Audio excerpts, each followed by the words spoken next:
Brenda Spencer. A reporter called the house while the shooting was still happening. He asked her why, and she said, "I don't like Mondays. This livens up the day." On the morning of January 29, 1979, 16-year-old Brenda Spencer loaded a rifle, sat by her front window, and began firing across the street at Grover Cleveland Elementary School in San Diego. Children were waiting for the gates to open, and she shot 8 of them. She started with 9-year-old Cam Miller, because he was wearing blue, her favorite color. Principal Burton Ragg ran outside to help, but she killed him. Custodian Mike Suture tried to drag Ragg to safety. She killed him too. A police officer was hit in the neck. 36 rounds, 15 minutes. Then she barricaded herself inside. The phone rang. A reporter from the San Diego Tribune had been calling houses near the school looking for witnesses. Spencer picked up the phone. He asked her if she could see the shooting, and she said, "Who do you think's doing the shooting?" Spencer lived with her father in a house littered with empty bottles. They shared a single mattress on the floor. Staff at her school had flagged her as suicidal. A psychiatrist recommended she be admitted to a mental hospital, but her father refused. That Christmas, she asked for a radio. Instead, he gave her a Ruger semi-automatic rifle with a telescopic sight and 500 rounds of ammunition. She later said, "He bought the rifle so I would kill myself." She surrendered after a 7-hour standoff. Once negotiators promised her a Burger King meal. Spencer pleaded guilty to 2 counts of first-degree murder. She was sentenced to 25 years to life, denied parole 6 times. She's still in prison. She is considered the first modern school shooter in American history. At her 2001 hearing, she said something no one expected. "With every school shooting, I feel I'm partially responsible. What if they got the idea from what I did?" Lionel Tate. He was 12 years old, and he said he was just copying what he saw on TV. On the night of July 28, 1999, Lionel Tate was left alone with 6-year-old Tiffany Unick in his family's living room in Broward County, Florida. His mother was upstairs. The TV was on. Professional wrestling. She called down and told them to be quiet. 45 minutes later, Lionel came upstairs and said Tiffany wasn't breathing. She wasn't just not breathing. Her skull was fractured. Her liver was lacerated. She had a broken rib, a swollen brain, and bruises across her legs, feet, and neck. Over 35 separate injuries. Doctors compared the force to being hit by a car. Tiffany was just 6, and Lionel was 12. He said he was imitating wrestling moves from television. He didn't mean to hurt her, but no wrestling move fractures a skull, no accident lacerates a liver, and no 12-year-old inflicts 35 injuries on a 6-year-old without knowing exactly what he's doing. The jury convicted him of first-degree murder. The judge called his actions cold, callous, and indescribably cruel. Lionel Tate became the youngest person in modern American history sentenced to life without parole. He was only 13. The sentence was overturned in 2004. His mental competency had never been evaluated before trial. He took a plea deal for second-degree murder, time served, and 10 years probation. Then he walked free. But 1 year later, he held up a pizza delivery man at gunpoint. He was sentenced to 30 years. The judge told him, "You've run out of chances. You do not get any more." Tate is still in prison. The wrestling defense made headlines around the world. But Tiffany Unick, the 6-year-old with 35 injuries who never got to grow up, barely made a footnote. Thompson and Venables. 38 people saw them walking with the toddler, but nobody stopped them. On February 12, 1993, 2 10-year-old boys walked into the New Strand Shopping Centre in Bootle, England. They were skipping school. They spent the afternoon shoplifting sweets, batteries, and a can of blue paint. At some point, they started watching children. One of them later said they had a plan: find a small child and lead him to the busy road outside. At 3:42, CCTV captured them taking 2-year-old James Bulger by the hand and leading him out of the shopping center. His mother had let go for a few seconds to pay at the butcher's counter. Thompson and Venables walked James 2.5 miles across Liverpool. He was crying. They told anyone who asked that he was their little brother. 38 people saw them, but almost nobody intervened. They led him to a railway line. What happened next took investigators weeks to reconstruct. They threw blue paint into his eyes. They kicked him. They stomped on him. They threw bricks and stones at his body. They forced batteries into his mouth. They even dropped a 22-pound iron bar on his head. The pathologist counted 42 separate injuries, but none could be identified as the fatal blow. They laid his body across the tracks, weighed his head down with rubble, and then left. A train severed him in 2. He was found 2 days later. Thompson and Venables were just 10 years old. They became the youngest convicted murderers in modern British history. They served 8 years. They were released at 18 with new identities and lifetime anonymity. Venables has been sent back to prison twice since, both times for possessing child sexual abuse images. James Bulger was just 2 years old. He held Venables' hand the entire walk, thinking they were taking him home. Eric Smith.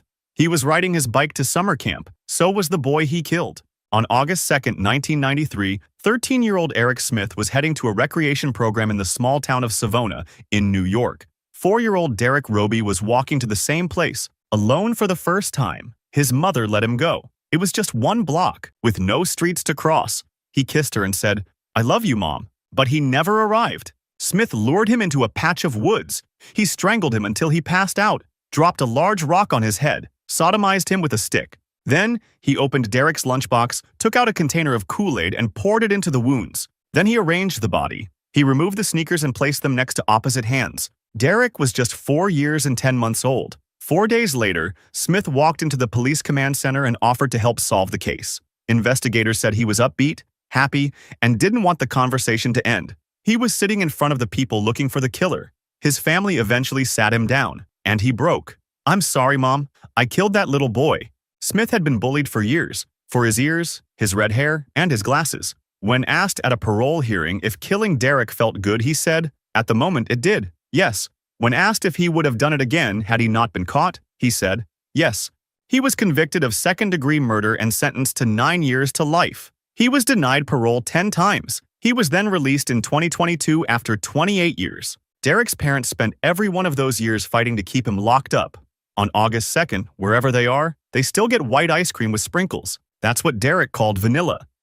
Joshua Phillips. For 7 days, an entire city searched for an 8-year-old girl, and she was under her neighbor's bed the whole time. On November 3rd, 1998, 8-year-old Maddie Clifton walked across the street to play with 14-year-old Joshua Phillips in Jacksonville, Florida.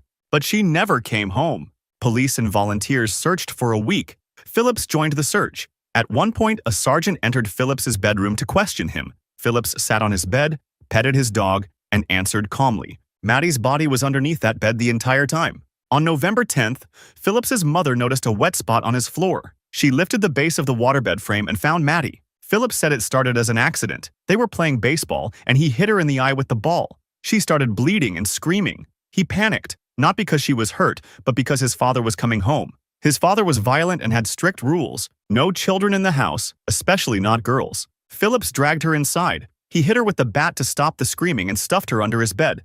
When his father came home, he acted normal, then went back to his room. Maddie was still alive, moaning under the mattress. He lifted it, cut her throat, and stabbed her 7 times. Then he went to school the next morning, and the morning after that, every morning for a week, sleeping on top of the body of the girl he killed. Phillips was convicted of first-degree murder and sentenced to life without parole. He was just 14. The prosecutor who put him away later said he had second thoughts. The sheriff who pushed for the sentence admitted, "I never got the feeling it was a malicious, calculated murder. It was an impulsive act that, given a different set of circumstances, would never have happened." Phillips is still in prison. Maddie's sister said it best.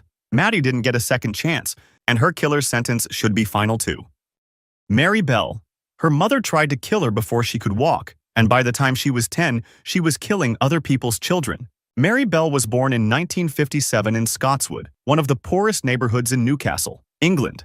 Her mother was a teenager who sold her body to survive and told nurses to take the thing away from her the moment Mary was born. She dropped her from a window, fed her sleeping pills, sold her to a stranger through an adoption agency. And what happened to Mary inside that house, behind closed doors, starting at the age of 4, was something the courts would later describe as among the worst child abuse ever documented in Britain. Mary never told anyone, but something inside her was building. At school, she tried to strangle classmates, stuffed sand into a girl's mouth, stubbed a cigarette on another child's cheek. The teachers noticed. They called the police, but nobody did anything. On May 25, 1968, the day before her 11th birthday, Mary strangled 4-year-old Martin Brown in a derelict house. Police couldn't determine a cause of death and ruled it an accident. The next day, she broke into a nursery and left notes. One read, "We did murder Martin Brown, you bastard."